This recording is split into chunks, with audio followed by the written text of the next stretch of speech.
Selamat siang. Siang. Baik, terima kasih telah berkesempatan hadir pada sesi konseling pada hari ini. Perkenalkan, nama saya Rafael Walanitan. Saya adalah konseling di daerah sini. Sebelumnya bisa perkenalkan namanya siapa? Nama saya Jessica. Jessica ya, namanya bagus. Jadi terima kasih Jessica telah berkesempatan hadir pada saat ini. Tapi izinkan saya ya untuk merekam suara sama mencatat Iya. selama cerita Jessica ke depannya. Untuk itu ini ada inform consent, ini adalah tanda persetujuan selama konseling pada hari ini. Bisa dibaca dulu yuk, Jessica.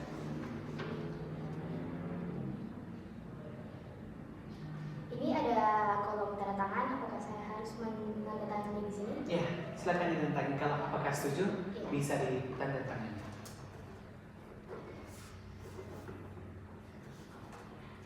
Sudah. Baik. Terima kasih atas kepercayaannya Jessica selama konseling pada 1 jam ke depannya. Nah, sebelum kita lanjut lagi, perlu Jessica ingat bahwa segala yang Jessica ceritakan selama atau informasi yang Jessica ceritakan pada sesi konseling pada hari ini akan saya jaga kerahasiaannya. Tapi jika terdapat orang ketiga atau masalah yang dapat membahayakan nyawa Jessica atau seseorang, saya mohon izin untuk menggambarkan kepada atasan saya atau ke hak yang lebih berwajib. Nah, Jessica datang kemarin menggunakan apa ya? Kalau bisa tahu. Tadi saya diantar oleh teman saya sih. Oh, diantar sama teman. Kira-kira berapa lama ya datang kemarin? Dekat, tadi cuma 10 menit. Oh, dekat sini ya rumahnya. Iya. Wah, dekat ya.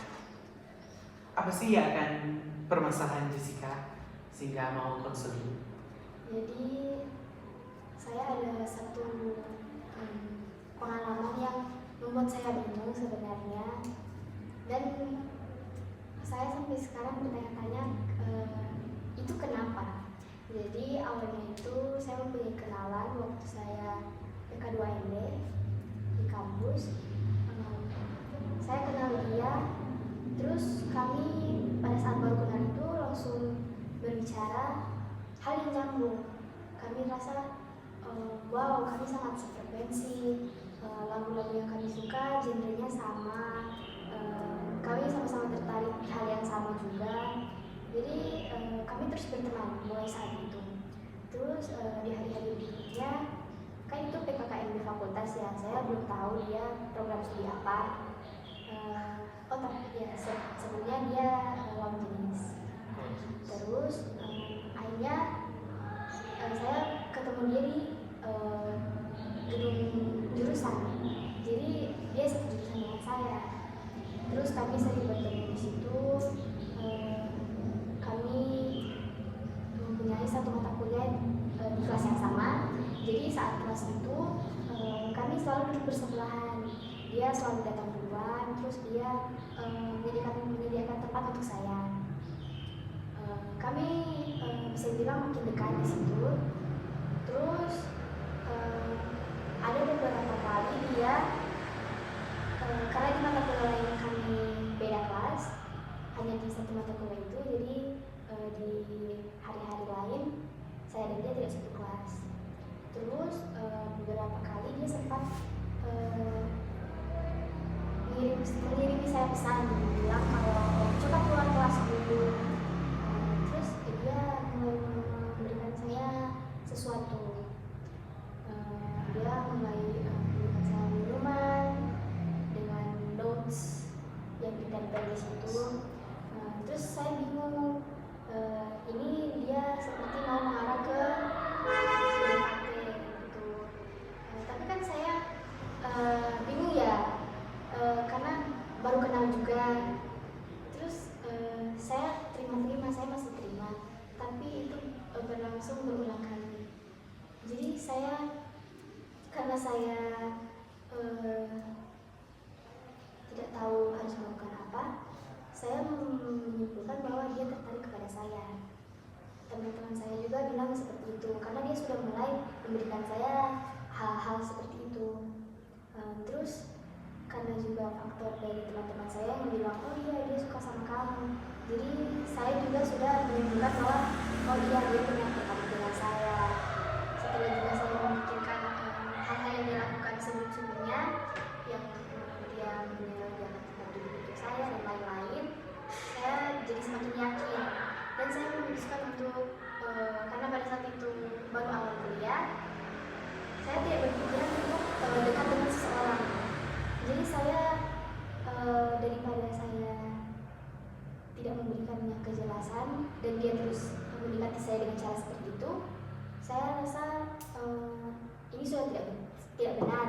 Saya harus melakukan sesuatu. Jadi saya kan tidak mungkin saya membiarkan dia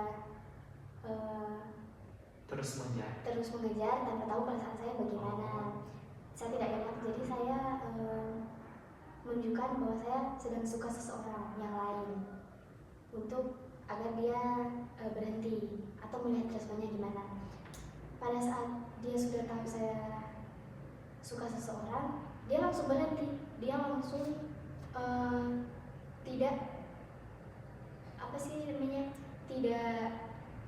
berinteraksi lagi dengan saya. Dia langsung seperti hilang begitu saja. Dia langsung memutuskan kontaknya. Iya, langsung begitu saja. Jadi saya semakin yakin bahwa oh dia benar suka sama saya, karena setelah dia tahu saya suka seseorang, dia langsung menghilang. Tapi dia tidak benar-benar menghilang sebelumnya. Kan kita satu jurusan juga. Dan saya masih memasuki kelas yang sama dengan dia. Yang biasanya itu dia menyediakan tempat duduk untuk saya, ini sudah tidak lagi, langsung signifikan perubahannya. Langsung sesignifikan itu. Saya yang biasanya bersama-sama dengan dia, misalnya pergi ke kantin dengan dia atau bareng dengan dia, ini dia langsung seperti menjauh. Saya tidak tahu harus reach out duluan gimana. Kayak nanti kesannya saya memberikan harapan palsu mungkin menurut dia. Terus kami mengalami kecanggungan itu, situasi yang dingin itu lumayan lama, dan kebetulan saya juga satu organisasi dengan dia. Di organisasi tersebut yang dulunya kami adalah partner, sekarang menurut dia kalau bisa tidak dengan saya, kenapa harus dengan saya? Dia berpikiran seperti itu. Jadi situasinya sangat dingin dan saya tidak tahu harus menghadapinya bagaimana. Jadi saya hanya mengikuti alur, saya tidak menanyakan kenapa dia begitu, kenapa dia sudah tidak berteman lagi dengan saya. Saya membiarkan. Terus ada satu waktu itu dia dan circle-nya seperti menyudutkan saya menurut perasaan saya ya, karena mereka kan selalu berbarengan. Yang dulunya saya berbarengan dengan mereka, kini saya seperti rasanya ditinggalkan gitu. Saya tidak menganggap saya dekat dengan mereka sih, tapi karena kan itu awal saya belum kenal siapa-siapa, jadi saya mau aja bareng-bareng dengan mereka. Terus ada ini suatu waktu mereka kayak jalan bareng, terus kayak tatapannya tuh sinis gitu ke saya. Itu sih. Jadi itu mereka udah sama circle-nya ya? Iya. Udah lumayan jauh. Mungkin itu dari cerita teman sebelumnya, teman lah sebelumnya itu kan tertarik sama Jessica. Tapi pas dia sudah menyadari bahwa ketertarikan dia sama Jessica mungkin dibilang udah gak dilanjutkan ya, udah dia tertarik ya kepada Jessica. Hal apa sih yang Jessica lakukan sampai dia tertarik kepada Jessica? Sebenarnya saya tidak melakukan hal yang menuju ke hal seperti itu yang membuat orang tertarik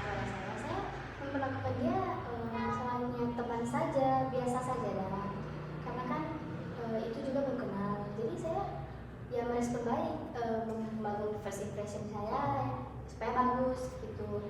Tapi menurut saya dia menganggap bahwa itu lebih. Jadi first impression yang Jessica buat mungkin menurut dia itu sudah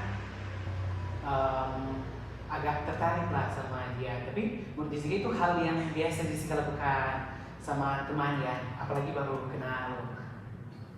Nah, ketika mengetahui hal itu, apakah Jessica langsung menolak akan perasaannya apa, atau dia yang langsung menjauh dari Jessica? Sehingga karena kan Jessica tadi cerita kalau udah ada Jessica udah tertarik sama cowok lain. Sebenarnya yang tertarik sama cowok itu bohongan, hanya ingin melihat saja dia bagaimana responnya. Perasaan saya kepada dia sih awalnya biasa aja, tapi saat dia mulai memberikan sesuatu seperti minuman-minuman itu, susu dan lain-lain, saya agak kaget karena saya kan jarang diperlakukan seperti itu ya. Jadi saya langsung menangkap, oh itu ke arah PDKT, ke arah orang tertarik gitu. Saya sempat menerima apa yang dia kasih, ya saya tetap memperlakukan dia biasa saja. Tapi dia terus-terusan memberi saya hal-hal seperti itu. Jadi begitu saya memutuskan untuk membuat informasi bahwa saya suka dengan orang lain itu. Tapi sebenarnya saya tidak suka siapa-siapa. Oh, jadi karena perhatian yang dia kasih kepada Jessica, kayak sama tadi kan minuman, susu yang dia kasih sama Jessica, sehingga dia beranggapan bahwa Jessica udah mulai suka ya sama dia. Oh, jadi setelah mungkin udah nggak sedekat dulu, apakah sering bertemu sama dia? Kalau bertemu sih sudah sering dulu, tapi itu kan kejadiannya waktu awal kuliah ya. Sekarang saya sudah semester 5. Oh, semester 5. Ya, jadi sekarang sih sudah biasa aja. Tapi kalau saya ingat-ingat lagi itu kayaknya jika hal itu tidak terjadi, saya dan dia sekarang mungkin sudah menjadi teman dekat ya. Karena saya dan dia itu kalau bersama-sama seru gitu. Jadi saya masih memikirkan saja kenapa sampai circle-nya itu sempat memperlakukan saya seperti itu. Saya agak merasa tidak nyaman sih saat itu. Tapi sekarang puji Tuhan sudah tidak secanggung dulu. Sudah ada peningkatan. Bukan ada peningkatan juga, tapi setidaknya masih berinteraksi, masih bertegur sapa, tapi hanya sebatas itu. Jadi mungkin circle-nya yang sudah mulai kelakuannya sama kayak cowok itu. Mungkin itu karena mereka iba sama temannya yang sudah, kalau mau bilang kan, mengalami penolakan.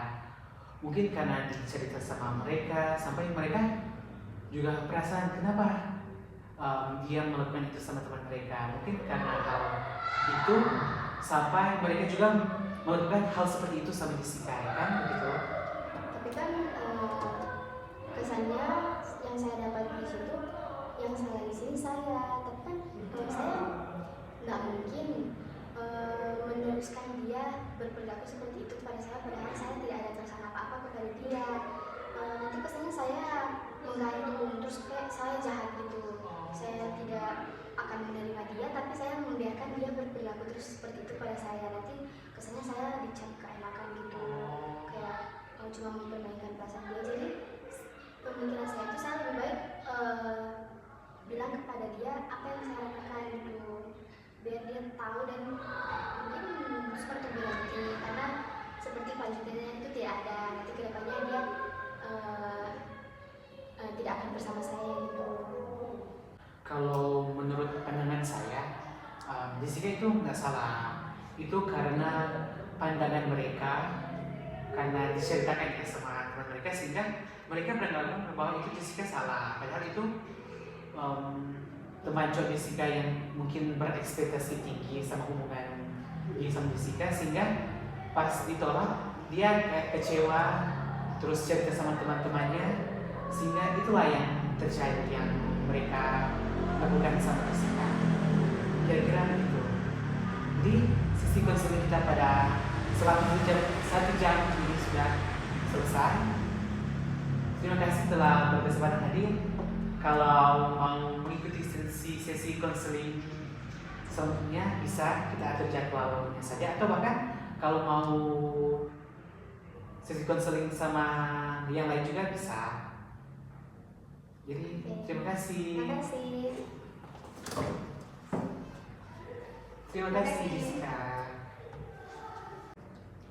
Halo, selamat siang. Selamat siang.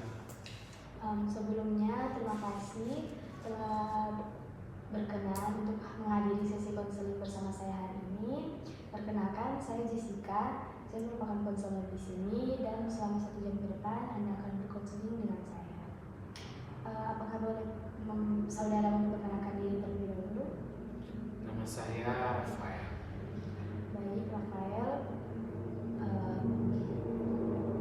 Di sini kita akan berkonseling selama 1 jam ke depan, dan perlu diketahui bahwa apapun informasi atau cerita yang disampaikan dalam sesi kita kali ini akan saya jaga kerahasiaannya. Namun apabila nanti ada informasi dari pihak ketiga yang mengancam atau bahkan membahayakan, akan saya laporkan kepada atasan saya.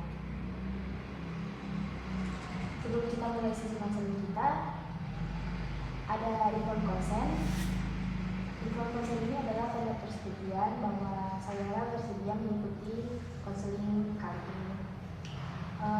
Ini bisa dibaca dahulu. Jika ada yang ditanyakan, dipersilakan.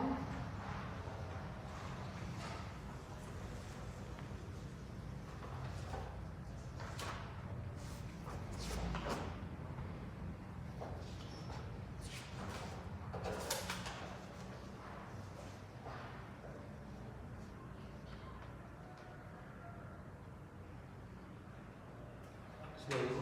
Tidak ada yang ingin ditanyakan? Tidak. Bisa ditandatangani di bawah sini.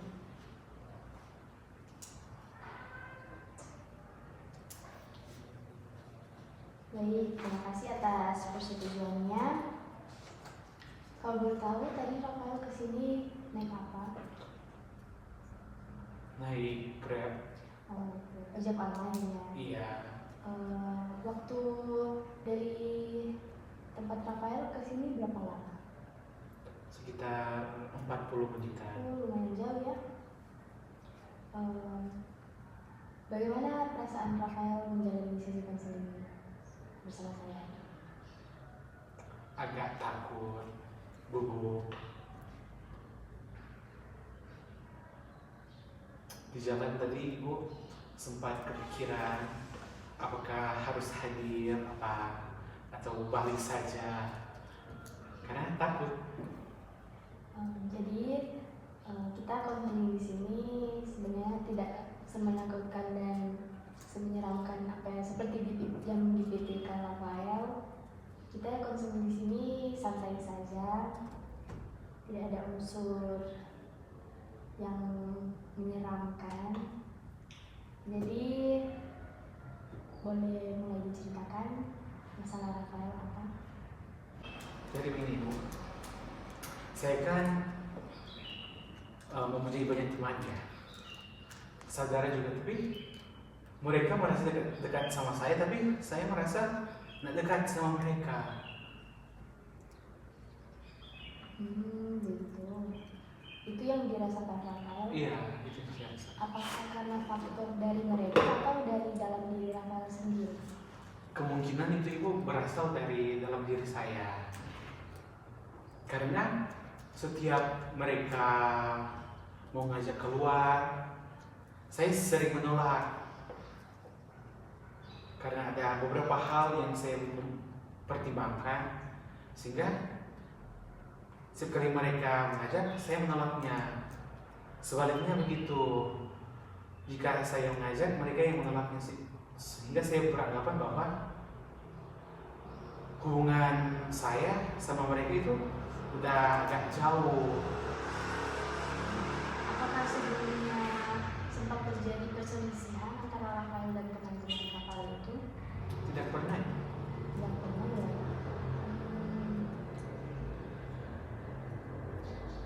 Kalau boleh tahu, hubungan pertemanan Rafael sudah berapa lama terjadi? Hubungan berteman udah lumayan lama ya dulu kalau bisa bilang. Kita itu berteman dari SD lah, sudah lama, bahkan sudah tahu teluk beluknya. Sehingga pas sudah mulai dan bertemu dan mulai bercerita lagi, sehingga sudah mulai merasa jauh lah. Tapi bagaimana komunikasi Rafael dan teman-teman Rafael itu? Apakah saat ini berada di situasi atau lingkungan yang sama atau berjauhan? Kalau lingkungannya sih ada yang dekat sama ada yang berjauhan, tapi lebih dekat sama yang berjauhan daripada yang di dekat lingkungan. Apakah kejadian tersebut sering terjadi yang jika ingin keluar kedua pihak menolak untuk keluar bersama? Ya kalau mau dibilang sering terjadi. Apa yang Rafael rasakan saat mereka menolak ajakan Rafael untuk keluar? Saya tidak beranggapan bagaimana, mungkin saya beranggapan bahwa mereka sibuk sama urusan mereka sendiri. Kayak waktu mereka sama waktu saya itu udah gak cocok lagi menurut pikiran saya gitu. Tapi apakah pernah ada suatu saat kalian keluar bersama? Ada. Situasi di momen tersebut bagaimana? Situasinya mungkin udah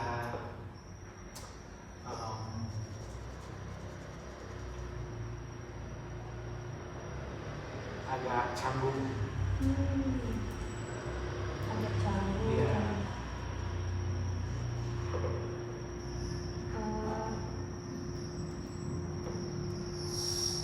Apakah Rafael dan juga teman-teman Rafael itu sekarang sudah memiliki teman baru atau bagaimana?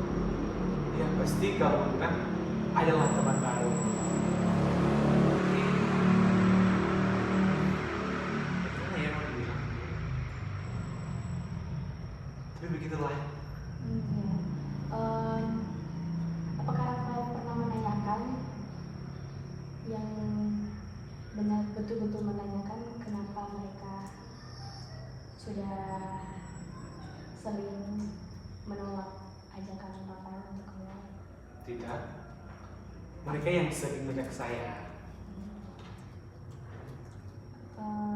Apakah Rafael tidak menjauhi mereka? Mungkin menurut saya yang menjauhi. Apa yang Rafael rasakan berteman dengan mereka?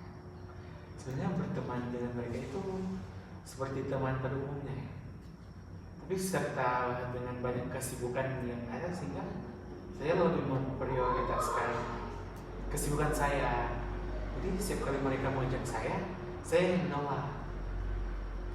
Tapi mereka tahu kesibukan apa yang dihadapi oleh Rafael saat Ya, ini. mereka tahu. Iya. Jadi Rafael itu punya banyak teman, tapi Rafael merasa Rafael itu tidak terlalu dekat dengan mereka. Terus jika ingin keluar saat mereka mengajak Rafael tidak bisa karena ada kesibukan. Begitu juga dengan mereka, saat mereka ingin mengajak keluar, mereka yang sibuk. Dan saat bertemu juga situasinya sudah agak canggung ya. Jadi menurut saya Rafael coba tanyakan dengan jelas. Rafael coba bercerita di talk dengan mereka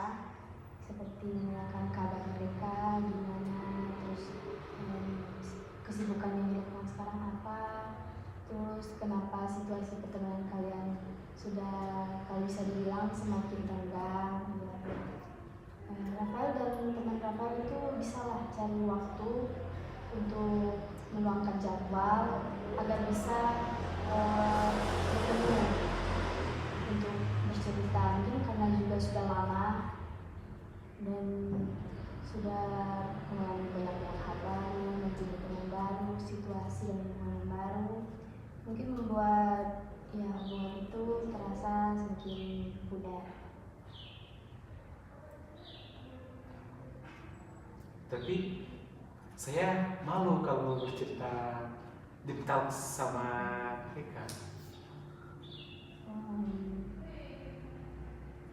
Tapi Rafael dan teman Rafael pernah bercerita hal-hal seperti itu yang seperti hal yang mendalam Pernah. antara satu sama lain. Jadi bisa dibilang dekat ya. Karena mungkin udah lama yang pertemanan jadi. Apakah Rafael ingin suasana pertemanan kembali seperti dulu? Bisa Rafael pertimbangkan ya yang tadi telah saya sarankan. Saya sarankan itu Rafael dan teman Rafael itu bertemu karena sudah lama juga mungkin ya bertemu terus bercerita apa yang ingin diceritakan. Semoga itu membantu dan semoga hubungan Rafael dan teman Rafael bisa kembali seperti dulu, dekat lagi seperti dulu, dan jangan malu karena kan sudah berteman lama. Tapi gue tetap malu. Bagaimana cara mengatasinya? Mungkin Rafael kesampingkan dulu rasa malu itu dan ingat tujuan Rafael adalah untuk membangun kembali hubungan yang hangat dengan mereka. Tapi kalau bercerita begitu, ibu, mereka cerita sama saya, tapi saya tidak mau cerita sama mereka. Kalau seperti itu tidak apa-apa, yang penting Rafael dan teman Rafael itu bisa bertemu dulu karena pasti akan terbawa suasana. Nanti Rafael juga bisa terbuka dengan mereka, walaupun belum sekarang, tapi perlahan-lahan pasti nanti bisa. Jadi sebaiknya untuk tetap menjaga komunikasi dan hubungan, sering-seringlah bertemu dengan teman-teman. Jadi begitu ya, ibu. Tapi kalau bagaimana, saya sering melakukan silent treatment, ibu. Kalau saya terima ya, mungkin itu semua orang pasti kan memiliki intervensi dalam dirinya yang berbeda-beda. Mungkin Rafael mempunyai silent treatment, tapi silent treatment dalam pertemanan itu kurang bagus ya.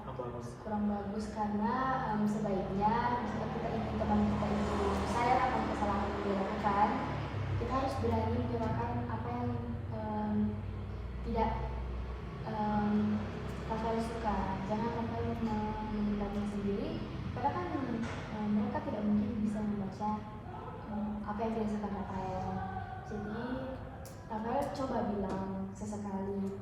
Namun jika Rafael sudah bilang berulang-ulang terus tidak ada perubahan, mungkin dari diri mereka saja yang memang sudah begitu. Kita juga tidak bisa merubah orang kan. Baik, ibu. Baik, terima kasih. 1 jam sudah selesai dan sesi konseling akan saya tutup. Tetap semangat ya dengan Rafael. Bisa dipertimbangkan saran yang saya berikan tadi. Terima kasih. Ya, terima kasih, ibu. Izin pamit ya, ibu. Ya.